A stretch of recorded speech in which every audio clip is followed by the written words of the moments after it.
ഒറ്റ ദിവസം കൊണ്ട് പേളിമാണി എന്ന് പറഞ്ഞ വ്യക്തിയെ ജനം നിലത്തടിച്ചു എന്ന് വേണമെങ്കിൽ പറയണം. അതായത് ഏകദേശം 3 ലക്ഷം ഫോളോവേഴ്സാണ് ഒറ്റയടിക്ക് പേളിയെ അൺഫോളോ ചെയ്തിരിക്കുന്നത്.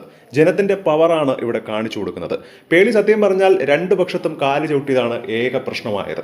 ഡൽഹിയിൽ നടക്കുന്ന സമരത്തിന്റെ വീഡിയോകളും ചിത്രങ്ങളും കാണുമ്പോൾ തനിക്ക് സ്റ്റുഡൻസിന് നേരെയും അല്ലെങ്കിൽ ഓഫീസസിന് നേരെയും വളരെയധികം ദുഃഖം തോന്നുന്നു. അതായത് സമരം ചെയ്ത സ്റ്റുഡൻസിന് വേണ്ടിയും അടിച്ച ഓഫീസസിന് വേണ്ടിയും പേളി ഒരുപോലെ ദുഃഖിക്കുന്നു എന്നാണ് പറയുന്നത്. എന്നിട്ട് തൊട്ടു താഴെ മറ്റൊരു കാര്യം വ്യക്തമായി തന്നെ പറയുന്നുണ്ട്.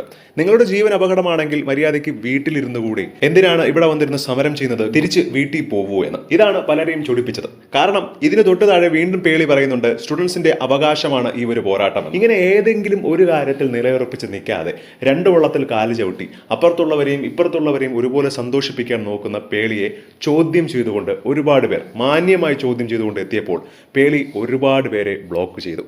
അതുകൂടാതെ കമന്റ് സെക്ഷൻ പോലും ഓഫ് ചെയ്തു വെക്കുന്നു. മാന്യമായ ചോദ്യം നേരിടാൻ പോലും ധൈര്യം കാണിക്കിയതാണ് പേളിയുടെ ഈ ഒരു പെരുമാറ്റം. പണ്ട് സ്വാതന്ത്ര്യത്തിന് വേണ്ടി പോരാടുന്നവർ ഇതുപോലെ ചിന്തിച്ചിരുന്നുവെങ്കിൽ പേളിക്ക് സ്വന്തം ചാനലിൽ വന്നിരുന്ന ചളി വിതറിയും മണ്ടത്തരം കാണിച്ച് സ്വയം മണ്ടിയാണ് എന്ന് മറ്റുള്ളവരെ ധരിപ്പിച്ച് കാശുണ്ടാക്കാനും പറ്റില്ല എന്ന തരത്തിൽ ഒരുപാട് വിമർശനങ്ങൾ ഉയരുകയാണ്. പേളിയുടെ യഥാർത്ഥ സ്വഭാവമാണ് ഈ ഒരു പ്രശ്നത്തിലൂടെ എല്ലാവരും മനസ്സിലാക്കുന്നതെന്നും ഇനി പേളിയെ ഒരിക്കലും സപ്പോർട്ട് ചെയ്യില്ല, പേളിയിടുന്ന വീഡിയോകൾ പോലും ഞങ്ങൾ കാണില്ല എന്ന് പറയുന്നവരാണ് ഇപ്പോൾ ഭൂരിഭാഗം പേരും. എന്താണ് ഈ ഒരു കാര്യത്തെക്കുറിച്ച് നിങ്ങൾക്ക് പറയാനുള്ളത് താഴെ മറക്കാതെ കമന്റ് ചെയ്യുക. ഒപ്പം ഈ വീഡിയോ മറക്കാതെ ലൈക്ക് ചെയ്ത് സബ്സ്ക്രൈബ് ചെയ്യുക.